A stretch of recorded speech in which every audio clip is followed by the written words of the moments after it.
Welcome to the Ricky Matthews Show from the Citizens Bank studio. Hope you're having a great day as we continue to celebrate so many amazing people who are making Mississippi such a great place to live, work, and play. Listen, no big speeches today. I'm going to move right into my guest. We have Jase Payne from the City of Gulfport coming up in the first half, and then Hunter Dawkins from the Gazebo's Gazette is going to join me in the second half. So without any further ado, let me welcome my friend Jase Payne, who's the Public Information Officer and the Marketing Director for the City of Gulfport. How you doing, Jase? I'm doing well, Ricky. Thanks for having me back. It's been a while, my friend. I mean, it's funny. You get in this kind of rhythm of the show and new people coming on, and then you blink and months go by and you haven't had a conversation with someone like you. Who I like to check in with you from time to time, but Absolutely. I hope everything's going well for you. Yeah, everything's great. We've had a busy month with events. We're moving into our big tourism season come Memorial Day weekend. That's really the kickoff for the coast's tourism season. So we got a lot of projects out in the world, and just trying to put out fires on a daily basis. Hey, listen, I had Stephen McCraney on, as you know, the executive director of MEMA last Wednesday, and we went through it all as it relates to the hurricane season. And the headlines are not good. The consensus about the hurricane season is that it's going to be hyperactive is one of the headlines. Another many headlines that talk about explosive season ahead. There are a lot of conditions that are kind of in alignment to make it a really busy, potentially busy Caribbean and Gulf of Mexico season. But, this is the time of year as we barrel toward June the 1st that a lot of planning is going on. And Gulfport knows what it looks like to get hit hard. So therefore, you know what it looks like to get your ducks in a row as the hurricane season's coming. I bet that's something you guys are spending some time talking about. Absolutely. 2 weeks ago, we had our internal hurricane preparedness meeting. Go ahead and kicking that off as far as, what our base camp will look like, who the first responders, who's coming in after a storm, what employees are essential. And so we've been going through that internally for the last month. Last week, we sat down with MEMA at the Harrison County Courthouse, all the public information officers, and to discuss, communication styles before, during, after. And really to go about it as one voice, for the people, because you put too much out there and people get confused. And if we don't have a cohesive message, especially with evacuation routes and everything of that nature, it leads to more work for everybody in a time that we don't have time for more work. And so, we've been getting all of our ducks in a row. Public Works is cleaning out, more ditches, getting ready for flood waters. And then, of course, our first responders are seasoned at this. And so, but yeah, it's that time of the year. And as we all know, it only takes one. It only takes one. That's what Stephen and I talked about. It only takes one. So if people missed that conversation, incidentally, I would encourage you. We spent an hour together talking about all the ins and outs of hurricane prep, what the state's doing. We talked about contraflow and all the kind of buzzwords that you hear. For people who are new to the area, I'd really recommend you either go into Facebook or YouTube or your favorite podcast.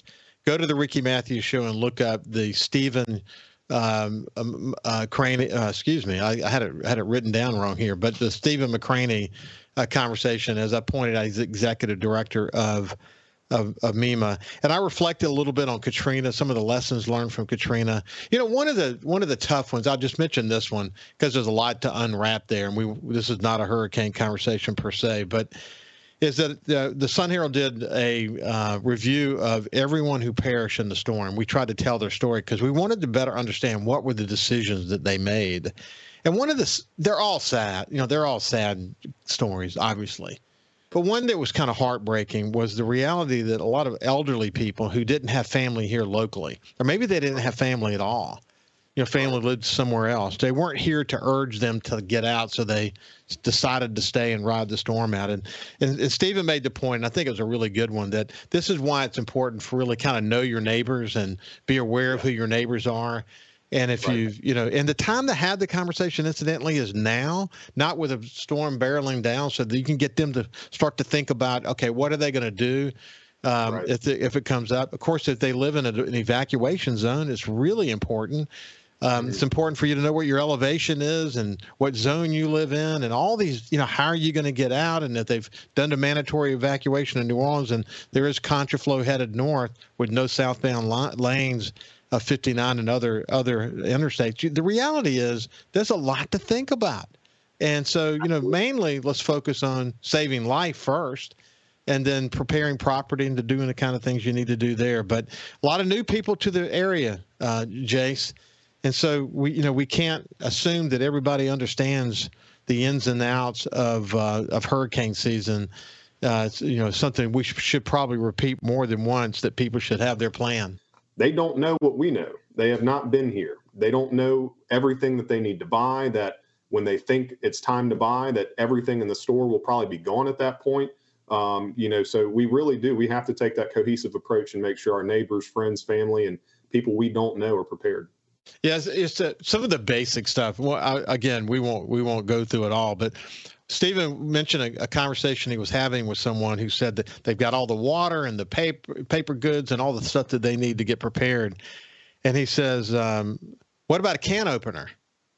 Mm-hmm. And of course, it turns out the can opener they had was the kind that plugged into the wall. But I mean, you don't think about, some of these little basic things. So everyone should have a checklist. Everyone should understand sort of what their emergency supply situation is. They're saying you got to take care of you for 72 hours at least.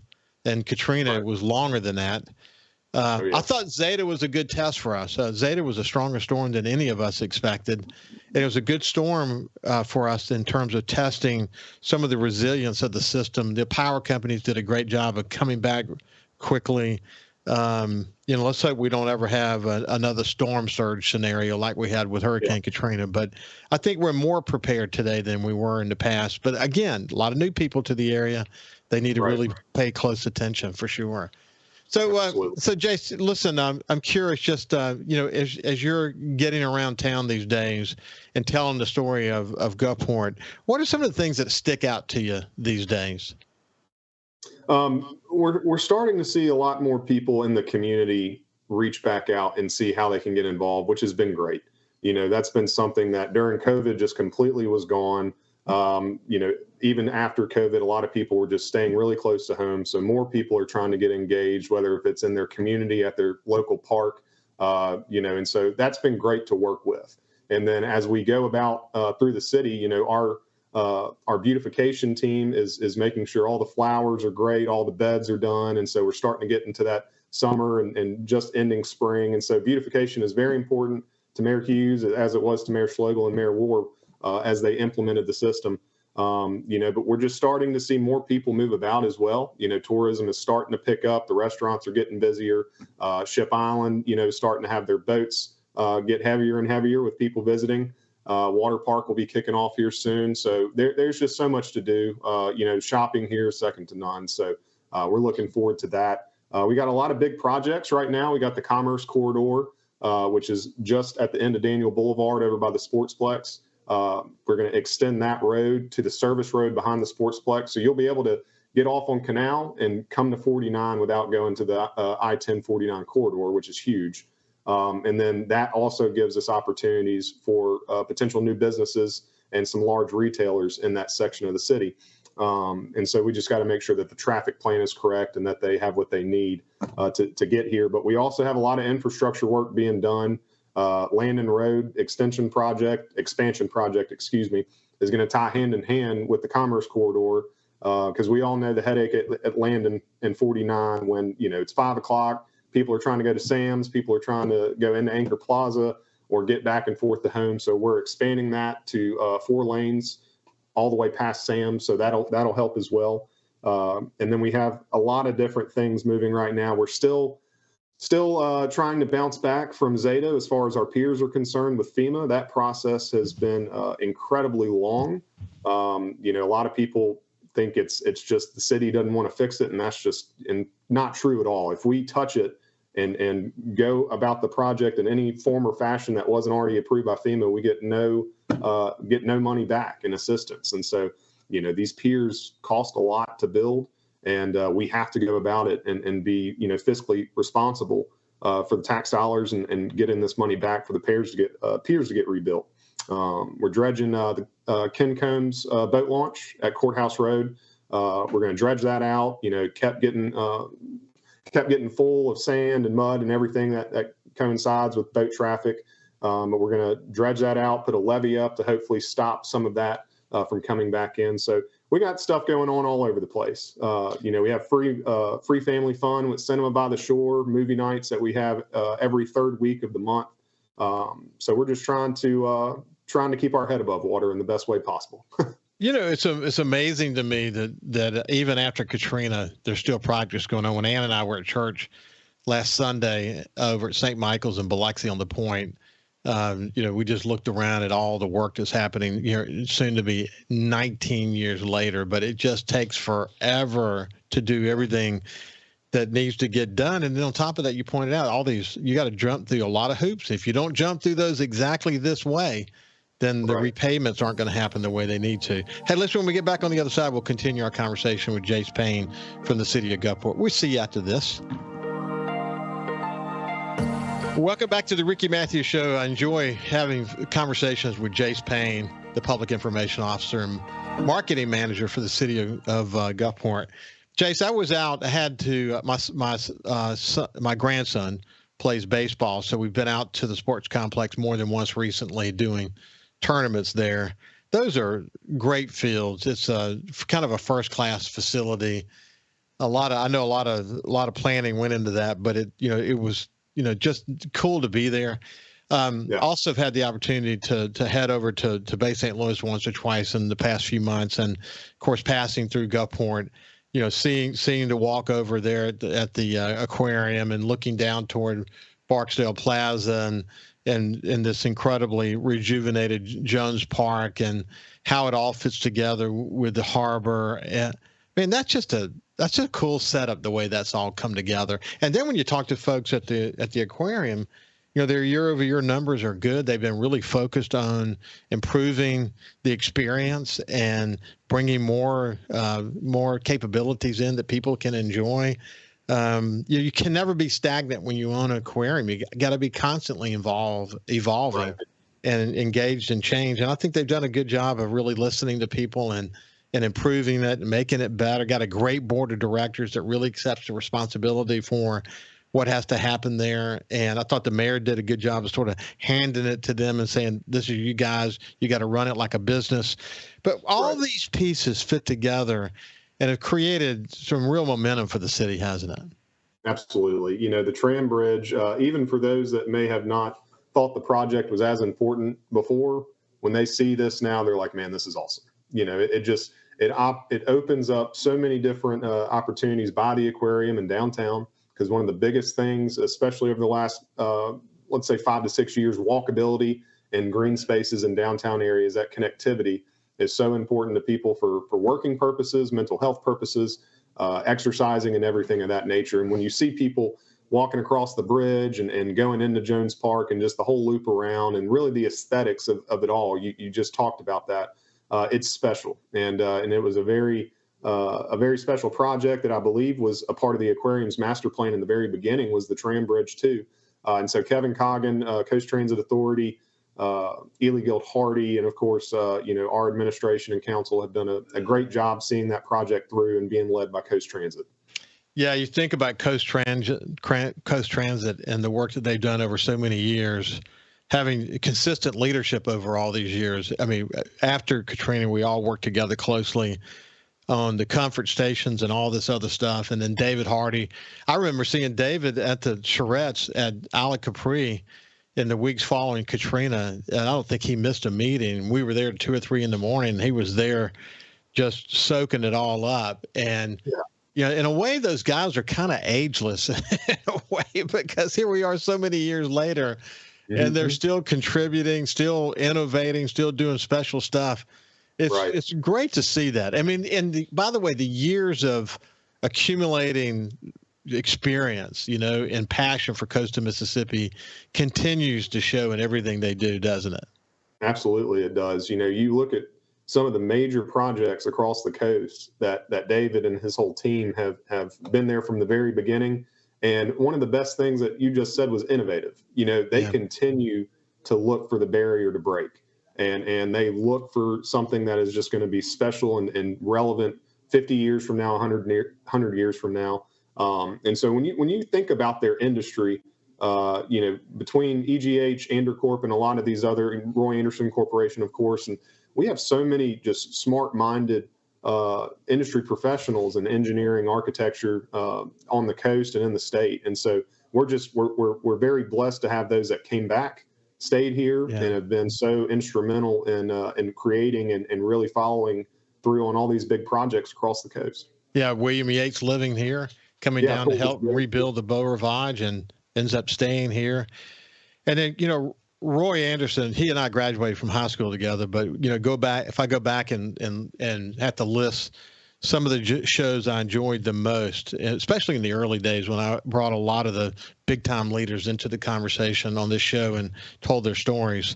I mean, I was always quite familiar with Roy's story because, it's published with the Sun Herald and all the work that he and his dad were doing. His mother was my Cub Scout leader. That's how far back we go, being raised in Bayview together. But, here's Roy. He continues this generational business. They sell it in Roy Anderson Construction. He worked for them for the period of time that was necessary as it relates to the transition and non-compete, but then opens up Andercorp and does it again. It does it again. And, I think most people would look at what Andercorp's already done as, light speed, what they've been able to accomplish in such a short period of time. And now his son getting involved in the business in a big way. And it's cool. It's cool to see that. And then I don't want to get too far without also mentioning one of the points I was making as it related to David Hardy was Kevin Coggins and his leadership of Coast Transit. Here they are now. It's so ironic, but there was a point in time when the old library, people were saying, well, let's just tear it down. Then some preservationists said, let's don't do that. And eventually they didn't do it. But now here's Kevin Coggins in that building, with the parking garage on the other side of it, and involved in the what do you call the bridge? What's the official name for the bridge? It's the Coast Transit Authority Tram Bridge. Tram Bridge. So it's a pedestrian, bike, and tram bridge. Yeah. So now you have all those pieces fitting together. Kevin's a guy who has kind of stood the test of time. You think about it. So he's leading an incredible charge right now, Ricky, on extended parking at Memorial Hospital, and so they are looking to. They're looking for federal grants this year. And they'll find out, I believe, in June or July. Because they would like to see a 2-story parking garage added to Memorial Hospital with all the parking issues that are there. But at the same time, it's just these leaders taking not even what's necessarily in their industry, but at the same time, they're going to figure out how to make it work. And so he continues to just be a staple here on the coast in transportation and honestly just community service. And then when I'm talking to Jamie Bates and others about their efforts around the homeless community, and when they have special events, they can always rely on Kevin to help, create transportation for folks to get to these events who don't have transportation. And it's just great to see. I mean, so many people to brag on in this community, aren't there?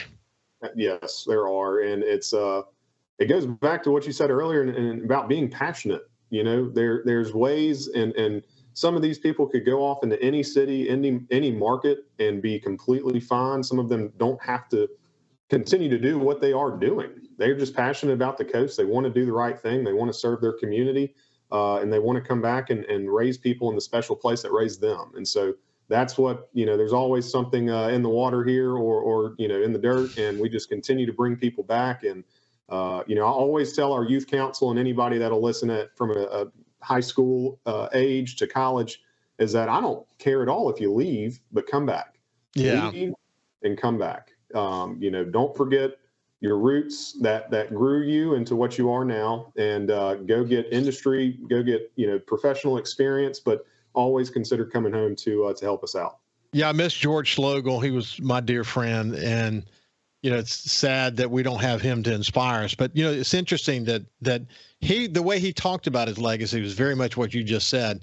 He said he didn't care if people remembered him. He just wanted to know that he played a role in the things that he was involved in, and they continue.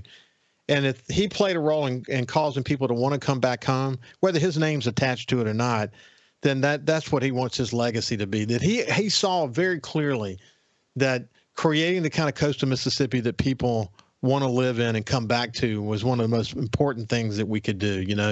Listen, we were talking about the charrettes and after Katrina and all the work that was done there, but then you had, I remember David Hardy was there. I remember seeing him often. People like Brent Warren never missed an ounce of time. He was heavily engaged in that. And Brent Warren, as the mayor in the aftermath of Hurricane Katrina, did a lot of terrific things. And then to follow that with George Schlogel and then Billy Hughes. And you got, when's the next election? It's coming up, huh? Yes, the next municipal election qualifying starts in January, and the election would be that spring, and then it would be wrapped up by June, July. Wow, that's going to be interesting to see who the next. We've had a series of people who were successful business people who gave back to the community, who decided to give back. They didn't see getting mayor as a promotion in life. It was a sacrifice, frankly, but they wanted to do it because they had passion in their hearts. Certainly, that describes Brent and George and Billy. I can't wait to see who the next one that's going to step out of success in their lives to give back to the community. I bet it happens. We'll see. I mean, like you said, we've been blessed, and we have great leaders here that have been here the whole time. So, and one note, Ricky, I want to let you know, and I'll send you a note about this offline, is that we're dedicating the lighthouse in the harbor to George Schlogel in June. And so, well, that's awesome. I was involved with him to rebuild that at Ship Island, and I was the first president of the Friends of the Gulf Islands National Seashore, and worked closely with him to rebuild that lighthouse. And of course, then Katrina came, and then we went to Plan B to put that lighthouse there. But gosh, what a legacy that is for him. Hey, listen, it's been a pleasure to spend some time with you, my friend. Yes, sir. Good to see y'all, Kyle. Thank you, and we'll talk to y'all soon. Yeah, this has been Jase Payne from the City of Gulfport. Have a great day. And when we come back, we'll have Hunter Dawkins from the Gazebo Gazette.